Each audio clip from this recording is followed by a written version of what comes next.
আসসালামু আলাইকুম। সবাইকে শুভেচ্ছা জানিয়ে ক্রাশ নিউজের বিকেলের সংবাদ শুরু করছি। আমি রফিকুল ইসলাম। শুরুতেই সংবাদ শিরোনাম। আওয়ামী লীগকে টিকিয়ে রাখতে আন্তর্জাতিক চক্রান্তে বিডিআর হত্যাকাণ্ড জানালেন অ্যাটর্নি জেনারেল। পূর্ণমাত্রায় বিদ্যুৎ সরবরাহে সম্মত হলেও মূল্য ছাড় দেবে না আদালত। মার্কিন স্বাস্থ্যমন্ত্রী হিসেবে শপথ নিলেন কেনেডি জুনিয়র। এবং ২ ম্যাচের নিষেধাজ্ঞা পেলেন ইংলিশ দল লিভারপুলের কোচ। এবার বিস্তারিত, শুরুতেই জাতীয় প্রসঙ্গ। বাংলাদেশ পাওয়ার ডেভেলপমেন্ট বোর্ড বিপিডিবির অনুরোধে পূর্ণমাত্রায় বাংলাদেশে বিদ্যুৎ সরবরাহ করতে সম্মত হয়েছে আদানি পাওয়ার। আগামী কয়েকদিনের মধ্যে এই সরবরাহ পুনরায় শুরু হবে। এর আগে শীতের চাহিদা কম থাকায় এবং ৩১ অক্টোবর বাংলাদেশে বৈদেশিক মুদ্রার ঘাটতির কারণে পেমেন্ট বিলম্ব হয় আদানির কাছে বিদ্যুৎ সরবরাহ অর্ধেক নামিয়ে আনার অনুরোধ করেছিল বাংলাদেশ। তাতে সম্মত হয় আদানি। তবে অসুবিধা দেওয়ার জন্য ঢাকার অনুরোধ প্রত্যাখ্যান করেছে শিল্পগোষ্ঠীটি। একই সাথে আদানি কোনো ছাড় দিতে রাজি নয়, এমনকি $1 মিলিয়ন ওরা শেখ হাসিনার আমলে পড়া বিদ্যুৎ ক্রয় চুক্তি কার্যকর করছে আদানি। আওয়ামী লীগকে ক্ষমতায় টিকিয়ে রাখতে বিডিআর হত্যাকাণ্ড ঘটানো হয়েছিল, আর এটি একটি আন্তর্জাতিক চক্রান্ত ছিল বলে মন্তব্য করেছেন অ্যাটর্নি জেনারেল মোহাম্মদ আসাদুজ্জামান। শনিবার সকালে বাংলাদেশ চলচ্চিত্র উন্নয়ন কর্পোরেশন এফডিসি আয়োজিত এক অনুষ্ঠানে তিনি এ মন্তব্য করেন। আসাদুজ্জামান বলেন, বাংলাদেশের মানুষকে জিম্মি করতে ভোটের অধিকার হরণ সহ নৈরাজ্যের মাধ্যমে দেশের সার্বভৌমত্ব ধ্বংস করার জন্য বিডিআর হত্যাকাণ্ডের ঘটনা ঘটানো হয়েছিল। বিডিআর হত্যাকাণ্ডে প্রশাসনের পোশাক পরে আওয়ামী লীগ, যুবলীগ এ হত্যাকাণ্ডে অংশ নিয়েছিল কিনা সেটিও তদন্ত করা প্রয়োজন। একই সাথে এ হত্যাকাণ্ডের মাস্টারমাইন্ডদের বের করতে হবে বলেও জানান আসাদুজ্জামান। ফেব্রুয়ারি মাস ভাষার মাস। ফেব্রুয়ারি এলেই যেন বাঙালির কানে বেজে ওঠে রাষ্ট্রভাষা বাংলা চাই, রাষ্ট্রভাষা বাংলা চাই। চোখের সামনে ভেসে ওঠে ৫২ ট্রিটি। আন্তর্জাতিক মাতৃভাষা দিবস উপলক্ষে সেই ৫২ সালের তাৎপর্য নিয়ে ডেস্ক রিপোর্ট জানাচ্ছেন মাসুদ আক্তার ইথা।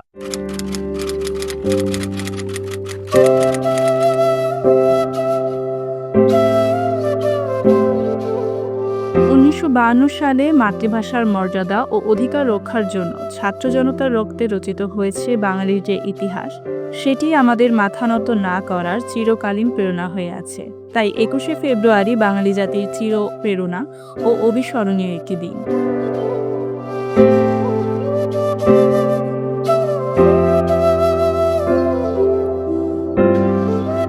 ১৯৫২ সালের ২১শে ফেব্রুয়ারি ছিল ঔপনিবেশিক প্রভুত্ব ও শাসন শোষণের বিরুদ্ধে বাঙালির প্রথম প্রতিরোধ এবং জাতীয় চেতনার প্রথম উন্মেষ।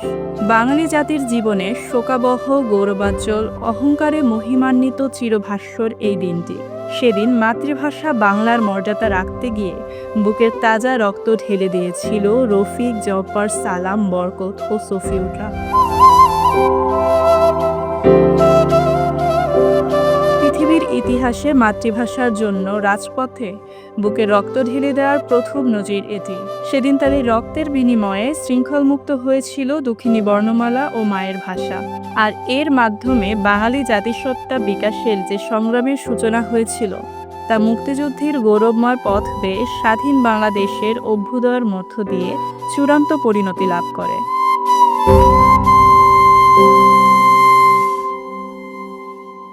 বাঙালিদের ভাষার প্রতি ভালোবাসা ও আত্মত্যাগকে সম্মান জানিয়ে ১৯৯৯ সালের ১৭ই নভেম্বর অনুষ্ঠিত ইউনেস্কোর প্যারিস অধিবেশনে আন্তর্জাতিক মাতৃভাষা দিবসের বিষয়টি উত্থাপন করা হয়। ১৮৮টি দেশ এই বিষয়টিকে সমর্থন জানালে আন্তর্জাতিক মাতৃভাষা দিবস হিসেবে গৃহীত হয়।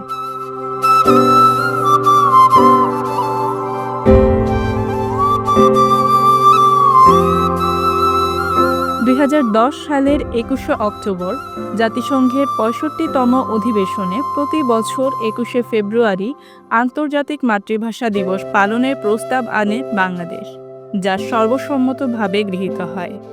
বাঙালির আত্মদানে প্রতিষ্ঠিত রক্তরাঙা অমর ২১শে ফেব্রুয়ারি রক্তের প্লাবনের মধ্য দিয়ে আজ সারা বিশ্বে আন্তর্জাতিক মাতৃভাষা দিবসের গৌরবময় আসনে আসীন। Masud Akhtar Eva, news desk, Quraish news.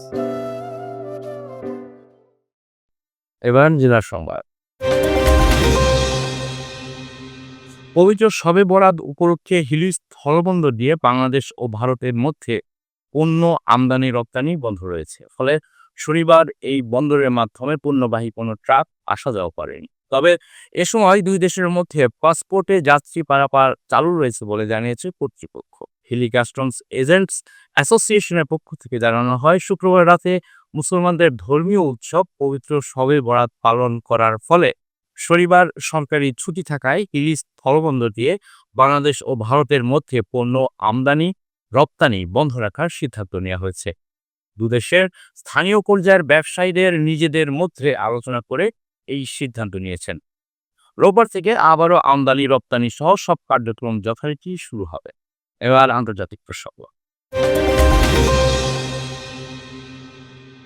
যুক্তরাষ্ট্রের স্বাস্থ্য ও মানব সেবা মন্ত্রী হিসেবে শপথ নিয়েছেন রবার্ট এফ কেনেডি জুনিয়র। তাকে এখন প্রায় ৮০,০০০ কর্মচারী ও ট্রিলিয়ন বাজেটের স্বাস্থ্য সংস্থাগুলোর তত্ত্বাবধান করতে হবে। এক প্রতিবেদনে বিবিসি জানিয়েছে, কেনেডি ৫২-৪৮ ভোটে স্বাস্থ্যমন্ত্রী হিসেবে নির্বাচিত হন। কোনো ডেমোক্রেট তাকে সমর্থন করেনি। তবে সাবেক সিনেট সংখ্যাগরিষ্ঠ নেতা মিচ ম্যাককলেন কেনেডির বিরুদ্ধে ভোট দেওয়া একমাত্র রিপাবলিকান ছিলেন।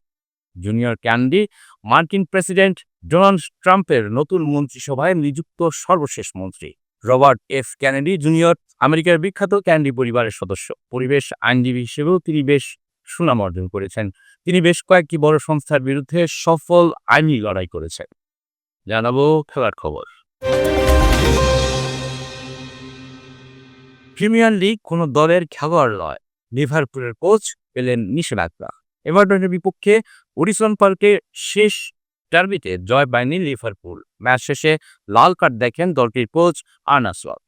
এবার তাকে দেওয়া হয়েছে 2 ম্যাচের নিষেধাজ্ঞা।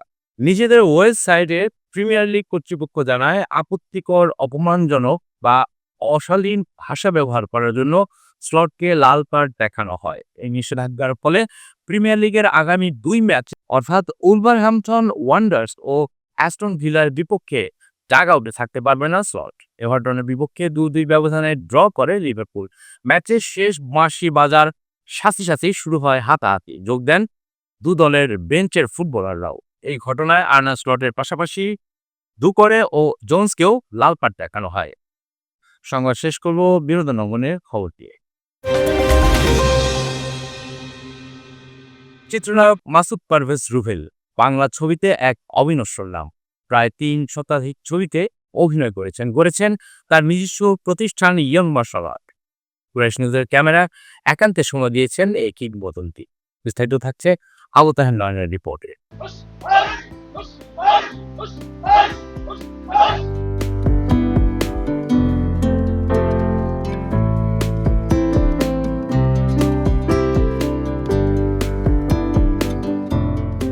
দর্শক, স্বাগত জানাচ্ছি কোরাইশ নিউজে। সাথে আছি আমি মোহাম্মদ আবু তাহের নয়ন। আজকে এমন একজন মানুষের সাথে আপনাদের পরিচয় করিয়ে দেব, যিনি আত্মরক্ষার কৌশল শিখিয়ে যাচ্ছেন বহু বছর ধরে। আমাদের স্বপ্নের নায়ক, যাকে সবাই ভালোবেসে বাংলার বুসলি, মেগাস্টার, সুপারস্টার এবং 2 শতাধিক ছবিতে যিনি অভিনয় করেছেন, অ্যাকশন হিরো মাসুদ পারভেজ রুবেল ভাই। চলুন আমরা তার সাথে কথা বলি আত্মরক্ষার মার্শাল আর্ট নিয়ে।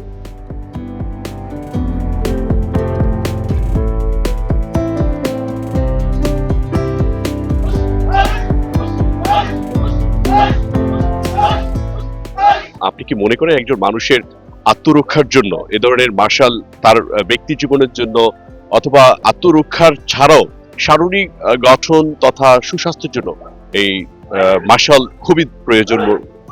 100%। আমি বিশ্বাস করি আমাদের যে সমাজ ব্যবস্থা, এই সমাজ ব্যবস্থায় আমাদের অবশ্যই মার্শাল আর্ট যেটি আছে, আত্মরক্ষার যেসব বিষয়গুলো আছে, সেটার মধ্যে আত্মরক্ষার বিষয়ের মধ্যে অনেক রকমের স্টাইল আছে। আমি শুধু পার্টিকুলার হয়ে বলবো না যে শুধু আমারটাই শিখুন আপনারা। আমি বলবো যেখানে যেভাবে সুযোগ সুবিধা পাওয়া যায়, আমার মনে হয় প্রত্যেকটি ছেলে মেয়েকে এই ব্যাপারে আমি বলবো যে তাদেরকে আমি উৎসাহ দিতে চাই, তাদেরকে এনকারেজ করতে চাই যে আমাদের এগুলো শেখা উচিত। তাদের সবচেয়ে বড় কারণ হচ্ছে যে আত্মরক্ষার পাশাপাশি আমি বিশ্বাস করি আমাদের শরীর গঠন অনেক জরুরি।